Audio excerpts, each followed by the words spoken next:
अस्ति भर्खर एउटा बहिनीलाई होइन यहाँबाट मैले पठाएँ बिसीलाई भनेर अब 5-6 दिनभित्रमा मैले चाहिँ नेपाल पुर्याइदिएँ। अब मोबाइल किनेको मोबाइल पनि खोजिदियो अरे। मैले बिसीमा सोद्धाखेरि लान मिल्छ कि मिल्दैन भन्दाखेरि मिल्छ भनेर भन्नुभयो होइन।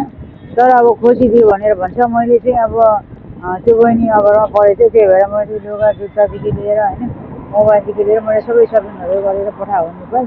अनि उहाँलाई अब म पनि विदित मान्छे भनेर अनि अब तर यस्तो यस्तो यसरी चाहिँ यस्तो काण्डहरू चाहिँ फेरि नदोहोरियोस्, तपाईँ दुःख नपाउनुहोस्, कानुनले सपोर्ट गर्दैन, तपाईँहरू अवैधानिक रूपमा नआउनुहोस् भन्दाखेरि तपाईँहरू सुन्न। फेरि पनि अब बहिनीहरू सिङ्गापुर हुँदै आउनुभएको छ अरे कतिजना होइन, कतिजना चाहिँ के यो श्रीलङ्का हुँदै आउनुभएको छ अरे। अब यहाँ कुवेतमा हुनु त अब मान्छेहरूले प्रोपोगेन्डा नै सम्झन्छन् होइन। कुवेतमा जति पनि हाइफाईवाला हाम्रो चाहिँ एजेन्टको रूपमा काम गर्ने दाजुभाइ दिदीबहिनीहरू हुनुहुन्छ। अहिले पनि उहाँहरूको फ्ल्याटमा गयो भने 2-4 हजारमा घरमा काम गर्ने दिदीबहिनीहरू बसिरहेको हुन्छ है। अनि उहाँहरू के अरे एक त बेरोजगार भएर होइन कोही त्यो घरमा काम नपाएर बसेका हुन्छन्। कतिपय काम गर्न मन नलागेर, कतिपय भर्खर आएकोहरू नेपाल पठाइदियो भन्ने बसिरहेका हुन्छन्। अनि अब घरमा काम गरेर बिचली भएको बेला चाहिँ उद्धार गरिदियो भने गर्दैन। मलाई निकालेर लिए घरबाट म फर्केर आउँछु भन्दा अफिसले सुन्दैन अरे होइन।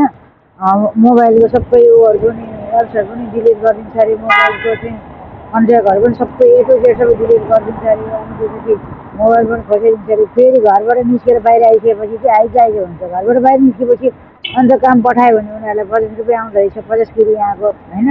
अब घरबाट उनीहरूले आफै त निकालेर ल्यायो भने त उनीहरूले डाइरेक्ट घरको मालिकले भनेर ल्याउनु सक्दैन रहेछ। उनीहरूसँग नराम्रो गर्छ उनीहरूलाई नि होइन। त्यो भएर कोही पनि दिदीबहिनीहरू यसरी अवैधानिक बाटो हुँदै नआउनुहोस् होइन। अवैधानिक हो, कानुनले सपोर्ट गर्दैन। कानुनले सपोर्ट नगरेपछि तपाईँ भोलि आपद विपद पर्दाखेरि तपाईँले सपोर्ट गर्ने ठाउँ रहँदैन। र तपाईँहरू अब घरमा काम गरेपछि एउटा घरको 4 दिवारभित्र गएपछि तपाईँहरूले कतिसम्म टर्चर दिन्छ, कतिसम्म अन्याय अत्याचार गर्छ त्यो हामीलाई थाहा हुँदैन नि त। अनि तपाईँहरू अब अस्ति भर्खर एउटा बहिनीले पनि म तपाईँको पाउ पर्छु दिदी, बरु मलाई जसरी पनि छुट्याइदिनु भनेको। अनि अब छुट्याइदिनु हो। अनि अब नेपालबाट आउँदा नआउनुहोस् भन्दा भन्दै जबरजस्ती आउने। अनि अहिले यहाँ पाउ पर्छ भनेर हुन्छ। अब उहाँ के अरे बिरामी छ एकदम बढै परेको छ भने त ठिकै हो। अब आइसकेपछि म काम गर्न मन लागेन म जान्छु भनेर म पाउ पर्छु उद्धार गरिदिनु भनेर त भएन होइन। बिरामी भएछ, आपद विपद भएछ, त्यस्तै छ भने त्यस्तो केसहरूलाई सपोर्ट गर्नै सकिन्छ। तर नेपालबाट आफ्नो खुसीले आउने अनि त्यसपछि यहाँ आएपछि चाहिँ यस्तो पऱ्यो उस्तो पऱ्यो नराम्रो पऱ्यो काम गर्न सकेन गाह्रो भयो भने काम गर्नु त जहाँ पनि गाह्रो हुन्छ। गाह्रो त हामीलाई पनि भइरहेछ। अहिले म पनि यत्रो उमेर भइसक्यो, म चाहिँ 60 भएर आएर पुगेको मान्छे, म पनि अहिले पनि काम गरिरहेको छु। गाह्रो मलाई पनि छ होइन। बाहिर भनेर हुँदैन, जहाँ पनि आफ्नो एउटा ड्युटी आवर भरि कामलाई नै भगवान् सम्झेर गर्नुपर्ने हुन्छ। अब तपाईँहरू घरमा बसेर मैले यहाँ उद्धार गरेर ल्याएको दिदीबहिनीहरू पनि कतिपय 24 आवरै फोनमा झुन्डिरहेको हुन्छ, भिडियो कल गरिरहेको हुन्छ। त्यस्तो मान्छेहरूले कहाँ काम गर्नु मन लाग्छ त, कहाँ काम गर्न सजिलो हुन्छ त। तपाईँहरू पहिलो कुरा काम गर्न सक्नुहुन्न होइन।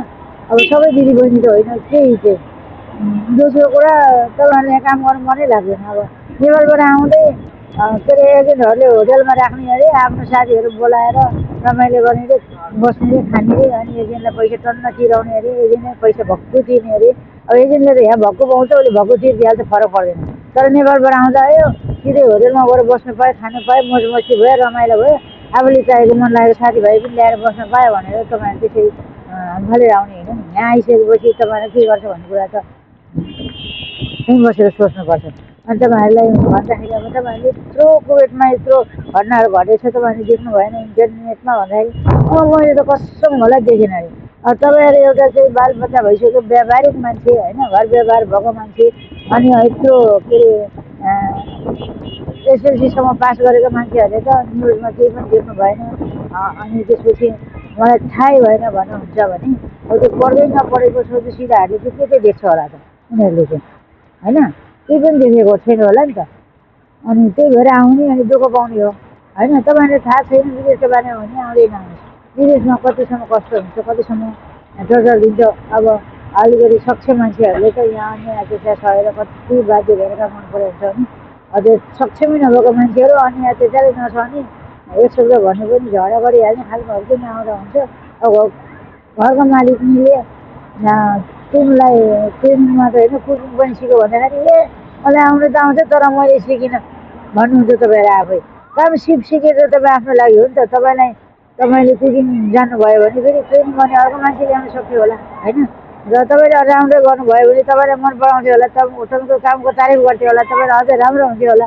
तपाईँहरू एउटा कामबाट दुईवटा काम नगर्ने अनि एउटा घरमा एउटा काम गर्ने मान्छे ल्याइसकेपछि त यहाँको मान्छेले त के सोध्छ भने सबै काम उसले नै गर्छ जिम्मेवार लिएर भन्छ। अब दराजको पछाडि पछाडि पनि सबै खोतल खातल गरेर सफा गर्न लाउने हुन्छ। तपाईँमा एउटा घरमा काम गर्ने मान्छे राखेको उसैले सबै थोक गर्छ भन्ने सोचे हुन्छ यहाँका मान्छेले। तपाईँलाई चाहिँ बाहिर बाहिर मात्रै सफा गरेर ए टु जेड सबै त्यो दराजको चेप्चा कुना काप्चा होइन सबै सफा गर्ने चाहिँ फेरि अर्कै खोज्नु पऱ्यो हुन्छ। तपाईँलाई त अब पोस्टम्यान पनि बनाउँदैन राख्दैन राख्दैन होइन। यो अर्थमा तपाईँहरू आफै नै सक्षम छैन कुनै पनि काम गर्न। अनि त्यसै पनि तपाईँलाई ट्र्यापमा पारिहाल्छ यहाँका मान्छेहरूले। त्यही भएर मैले चाहिँ अब के आह्वान गर्न चाहन्छु भने दिदीबहिनीहरू, तपाईँले विदेशको बारेमा राम्ररी अनुभव छ भने बुझेको छ भने बुझ्नुहुन्छ भने आउनुहोस्, होइन भने नआउनुहोस्। तपाईँलाई थाहा छैन र विदेश कस्तो छ भनेर तपाईँलाई अनुभव छैन भने आउँदै नआउँदा हुन्छ। किनभने हाम्रो दिदीबहिनीहरू हुन त अब आउने भनेको नै सोझो सिधा होइन। त्यो फसाउन सक्नेहरूलाई फसाएर ल्याउने हो एजेन्टहरूले होइन। कहाँ बालुवा खानी छ, कसले बालुवा खानीमा काम गरिरहेछ, को चाहिँ बुढासँग डिभोर्स भएर हालेर बिग्रेर बसेको छ होइन। के अरे दुःख पाएर बिग्रेर त नभन्नु, अब बिग्रिने भन्ने कुरा त अब हिजोको दिनहरूमा हाम्रो पनि कति कति अतीतहरू छ यहाँ कोटियार साथीहरू होइन। बिग्रेको भन्दा पनि त्यो बिग्रेको भन्नु मिल्दैन। अब बोल्दा बोल्दा जिब्रो लाग्छ त्यो छुट्टै कुरा हो। बिग्रेको भन्दा पनि अब कतिपय त यस्तो हुनु पनि सक्छ तर प्रायः कतिपय डिभोर्स भइसकेपछि म्युचुअली भनौँ न आफू आफ्नो खुट्टामा इन्डिपेन्डेन्ट हुन नसकेन केही गरौँ आफ्नो खुट्टा उभियो भनेर आउँछ नि त। तर अब आइसकेपछि तपाईँहरू चाहिँ अब हिजोसम्म बुढाको कमाइ खाएर बुढा कोरियामा साउदीमा कतारमा बुढाको कमाइ खाएको आज घरतिर बार मिल्दैन डिभोर्स भयो अनि तपाईँ आउनुभयो। अनि हिजो बुढाको कमाइ खाँदाखेरि रमाइलो गरेर मौज गरेर दुःख नगरिकन बसेर खाएको मान्छे आज विदेशमा आउँदा तपाईँहरू कहाँ काम गर्नु लाग्छ लाग्दैन। तपाईँको बानी बिग्रिसकेको हुन्छ कि बिग्रेको भन्नाले त्यस्तो खालको बानी चाहिँ बिग्रेको हो कि तपाईँहरूको। अनि तपाईँहरूले मैले त्यस्तो खालको दिदीबहिनीहरू प्रायः यहाँ नजिकहरू देखेँ जो एकदमै पीडित छ। म रिस्पोन्सिबल हुँ, म बाध्य छ, मैले गर्नैपर्छ, मेरो छोराछोरीलाई पनि हेर्नुपर्छ होइन, म घर परिवारलाई पनि हेर्नुपर्छ भन्नेहरूले त यहाँ आएर काम गरिरहेको छ। उहाँलाई अहिले 16-17 वर्ष 20-25 वर्ष काम गर्नेहरू पनि छ घरमा। तर जो जति तपाईँहरू सुखमा हुर्किनु भएको छ, सुखैमा जीवनयापन गरिरहनु भएको थियो र तपाईँलाई दुःख गर्न चाहनु दुःख गर्न गाह्रो लाग्छ नि त्यस्तो खालकोहरू चाहिँ एजेन्टको लैलैमा लागेर होइन 1-1.5 लाख कमाउँछ भनेर अब जाने बाटो हुँदै नआउनु। कति डिस्टर्ब गर्छ गाडीहरूले पनि। त्यही भएर अब है म चाहिँ अब अहिले ड्युटी गर्न लागेको मलाई एकदमै दिदीबहिनीहरूको बारेमा सजेस्ट गर्न मन लागेको। त्यही भएर छोराहरू राख्न मन लागेको अचानक किनभने हिजो भर्खर एउटा बाटो थियो नेपाली मलाई काम गर्ने मान्छे मनपर्छ तर किन हो नेपाली आउनु दिँदैन अनि सिङ्गापुर हुँदै आएको छ एकजना भनेर भनेको। अनि नेपालमा अब यहाँ चाहिँ नराम्रो हुन्छ भन्ने घटना परिघटनाहरूको बारेमा सबैलाई सचेत भइसक्यो। अब कानुनी रूपमा नै यहाँ बन्द गरेको हो किनभने यहाँ पहिला पहिला धेरै घटनाहरू घट्यो, धेरैको ज्यान गयो। त्यही भएर हो अब तपाईँहरू सबै चाहिँ नराम्रो हुँदैन, केही मात्रामा नराम्रो हुन्छ तर नराम्रो कुराहरू थोरै कुराले पनि धेरैलाई असर पार्छ। त्यही भएर हो भनेको मैले त्यो नाटकलाई होइन। त्यसरी तपाईँहरू आइरहनु भएको छ भने अब चाहिँ नआउनुहोस् भनेर भन्न चाहन्छु। जति पनि दिदीबहिनीहरू हुनुहुन्छ यहाँ कुवेतमा अवैधानिक हो, कुवेतमा ल्याइसकेपछि तपाईँहरूले पुरै गोरुले जस्तो 4-5 तला तल माथि घर तल भुइँतलादेखि माथि सफा गर्नेदेखि लिएर लुगा धुनेदेखि लिएर भाँडा खानेदेखि भात पकाउनेदेखि लिएर सबै गर्नुपर्छ। तपाईँहरूको छुट्ने रामाजानको बेला त 2 घन्टा 3 घन्टा छुट्ने टाइम हुँदैन, बिरामी हुन्छ, बिरामी भयो भने जान्छ र गाली गर्छ होइन। तपाईँहरूलाई रिस उठ्छ, तपाईँहरूले नि मुख फर्काउँछ अनि उनीहरूले कुटपिट गर्छ अनि केही उपाय हुँदैन।